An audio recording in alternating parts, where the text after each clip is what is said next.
So trail ఎలా చేయాలని అంటే సో సింపుల్ గా మీరు వచ్చేసి ఇక్కడ మీకు అప్ సైడ్ కి వచ్చిన తర్వాత ఈ పాయింట్ ఆఫ్ టైం లో ఈ అకౌంట్ సెక్షన్ అండ్ ఇక్కడ మీకు ఈ హారోస్ కనిపిస్తున్నాయి, దీనిపైన క్లిక్ చేయండి. సో దీనిపైన క్లిక్ చేశారనుకోండి, సో ఇక్కడికి వచ్చిన తర్వాత ఇక్కడ డౌన్ సైడ్ లో మీకు మళ్ళీ ట్రేడ్ పొజిషన్ కనిపిస్తుంది. సో దాని డ్రాప్ డౌన్ కొంచెం క్లిక్ చేశారనుకోండి, ఇక్కడ మీరు మార్కెట్ ఆర్డర్ ఉంది, లిమిట్ ఆర్డర్ ఉంది. మార్కెట్ పైన క్లిక్ చేస్తే ఇక్కడ మీరు సపోజ్ ఒక 20 క్వాంటిటీ ఆర్ 30 లాట్స్ తీసుకున్నారనుకోండి, 30 లాట్స్ 20 లాట్స్ ఆర్ ఇంకా ఎక్కువ లాట్స్ లో తీసుకున్నారనుకోండి, పార్షియల్ గా మీరు బుక్ చేయాలనుకోండి ప్రాఫిట్. అప్పుడు మీరు ఏం చేస్తారంటే ఇక్కడ నుంచి మీరు కొన్ని లాట్స్ అనేది ఎగ్జిట్ చేయవచ్చు. ఇక్కడ నుంచి మీరు ఇక్కడ ఏదైతే ఆల్రెడీ మనం జస్ట్ 1 తీసుకున్నామో, సో ఒకవేళ మీరు ఇక్కడ 10 తీసుకున్నట్టయితే సో ఇక్కడ మీరు 5 ఎగ్జిట్ అవ్వాలి అనుకుంటున్నారు అనుకోండి, దీనిపై ఇక్కడ మీరు 5 అని క్లిక్ చేసి మార్కెట్ పైన క్లిక్ చేసి క్లోజ్ పొజిషన్ అని కొడితే జస్ట్ మీకు 5 లాట్స్ మాత్రం క్లోజ్ అయితే రిమైనింగ్ లాట్స్ ని మీరు మళ్ళీ ట్రేల్ చేయవచ్చు. ఓకే, ఇంకొక పాయింట్ ట్రేల్ చేయడానికి ఇక్కడ కూడా ఆప్షన్ ఉంది అండ్ అదే విధంగా మన చార్ట్స్ పైన కూడా ఆప్షన్ ఉంది. మీరు ఇక్కడికి వచ్చారనుకోండి, ఇక్కడ సేమ్ ఇక్కడ ట్రేల్ అని ఉంది కదా ఆప్షన్, ట్రేల్ ఇక్కడ మీ స్టాప్ లాస్, ఇప్పటివరకు మనం స్టాప్ లాస్ మార్కెట్ ఆర్డర్ పెట్టాం అండ్ ట్రేల్ పైన క్లిక్ చేసాం అనుకోండి, ఇథీరియం వచ్చేసి నేను ఎవ్రీ $20 కి ఇథీరియంలో ట్రేల్ అవ్వాలనుకుంటున్నాను అనుకోండి, ఇక్కడ నేను $20 అని పెట్టేసి అప్డేట్ చేశాను అనుకోండి,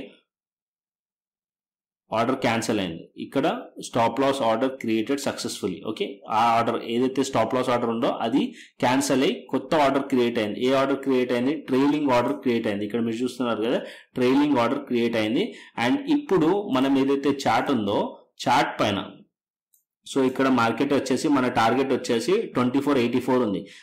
ఒకవేళ మార్కెట్ 2484 రీచ్ అయింది అనుకోండి, ఈ స్టాప్ లాస్ ఉంది కదా, ఈ స్టాప్ లాస్ అనేది ట్రైల్ అవుతుంది. 20 పాయింట్స్ మార్కెట్ మూవ్ అవుతే 20 పాయింట్స్ కి ట్రైల్ అవుతుంది. సో ఇక్కడ నేను చార్ట్ పైన చూపిస్తాను. సపోజ్ ఇక్కడ నేను సెల్ ఆర్డర్ పెట్టాను. సో ఈ పాయింట్ లో నేను సెల్ ఆర్డర్ పెట్టాను, మార్కెట్ ఇక్కడ నుంచి ఫాలో అయింది. సో ఇక్కడ నుంచి 20 పాయింట్స్ ఫాలో అయింది అనుకోండి, మన స్టాప్ లాస్ ఏదైతే ఉంటుందో అది 20 పాయింట్స్ కిందికి వచ్చేస్తుంది ట్రైల్. మళ్ళీ మార్కెట్ వచ్చేసి ఇంకా 20 పాయింట్స్ ఫాలో అవుతే ఇంకా 20 పాయింట్స్ కిందికి వస్తుంది. ఎప్పుడైతే మార్కెట్ మళ్ళీ రివర్స్ అయ్యి ఆ ఒక పాయింట్ కి రీచ్ అయింది అనుకోండి, స్టిల్ ఇక్కడ కూడా మీరు ప్రాఫిటబుల్ గానే క్లోజ్ అవుతారు. Okay, so trailing stop loss చాలా ఇంపార్టెంట్. సో చాలా వరకు నేను చాలా సార్లు చెప్తాను ట్రైల్ చేయండి అని చెప్పి. సో ఒకవేళ మీరు ఇథీరియంలో సపోజ్ 100 క్వాంటిటీ తీసుకున్నారు, ఓకే, 100 ఎగ్జాంపుల్ కింద 100 లాట్స్ మీరు తీసుకున్నారు.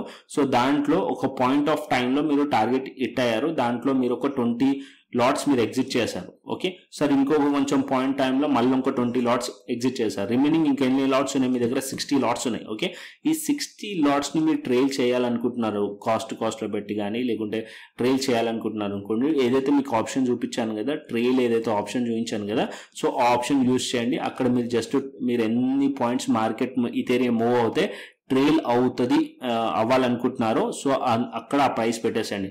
సపోజ్ నేను ఇథీరియం $20 అంటే $20 ఇథీరియం పడడం కానీ పెరగడం కానీ జరుగుతుంది అనుకోండి, అక్కడ చేంజ్ ట్రైల్ అవ్వాలనుకుంటే అక్కడ మీరు నంబర్ అనేది మెన్షన్ చేశారనుకోండి, ఇథీరియం ఇప్పుడు మార్కెట్ లో ఫాలో అవ్వాలని మీరు సెల్ సైడ్ ట్రేడ్ తీసుకున్నాం. ఓకే, సో ఇక్కడ నుంచి ఇంకా 40 పాయింట్స్ ఫాలో అయింది అనుకోండి, ఎవ్రీ 20 పాయింట్స్ కి ట్రైల్ అవుతూ వస్తుంది. ఓకే, సో ఆప్షన్ అనేది మంచిగా వర్క్ అవుతుంది డెల్టా ఎక్స్చేంజ్ పైన. సో ఆప్షన్ ని యూజ్ చేసుకోండి. ఓకే, సో ట్రైల్ ఎలా చేయాలనేది కూడా క్లియర్లీ అర్థమైపోయింది మీకు. నెక్స్ట్ వీడియో చాలా ఇంపార్టెంట్ వీడియో. సో పేషెన్స్ గా చూడండి. యాజ్ ఆఫ్ నో ఏదైతే ఉందో ఈ ట్రేడ్ అనేది మనం క్లోజ్ చేసేద్దాం. సో క్లోజ్ ఎలా చేయాలంటే ఇక్కడ యాక్షన్ పైన క్లోజ్ పెట్టి క్లిక్ చేశారనుకోండి, మార్కెట్ ఆర్డర్ పైన పెట్టాను, కన్ఫర్మ్ అని క్లిక్ చేశాను, ఆర్డర్ కంప్లీటెడ్, ట్రేడ్ అనేది క్లోజ్ అయిపోయింది. ఓకే, అన్ని కూడా బ్రాకెట్ ఆర్డర్ అన్ని ఏదైతే ఎస్ఎల్ పెట్టానో అన్ని క్లోజ్ అయిపోయినాయి. ఓకే, సో సింపుల్ ట్రేడ్ కూడా ఎలా క్లోజ్ చేయాలో క్లియర్లీ అర్థమైపోయింది.